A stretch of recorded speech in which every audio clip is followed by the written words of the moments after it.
How to add templates in Instagram Reels. In this video, I'll show you a quick and easy way to add templates to your Instagram Reels.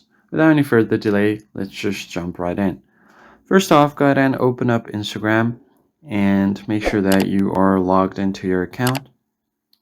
Once you are logged in, all you have to do here is go over to the Reel section at the bottom. Just tap on it.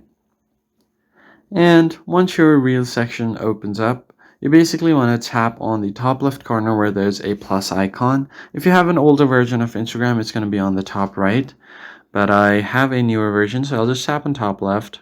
Once you tap on it, all you have to do here is find the template section.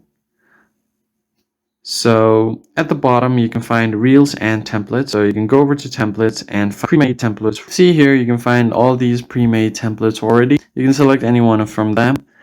Or if you have previously saved any, you can find it on the saved tab at the top. I haven't saved any, so I'll just go over here and tap on the template. Let's say I'll just do this one.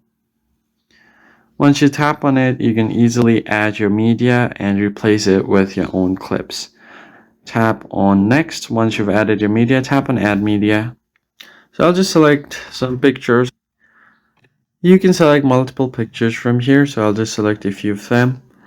And once you selected your pictures, just go ahead and tap on next. Then it's going to automatically align your clips with the template you've selected. Now it's going to show you the preview of your video, how it's going to look. Tap on next and you can easily post it. So that's basically it, guys. If you found the tutorial helpful, hit the like button below and subscribe, and I'll see you in the next one.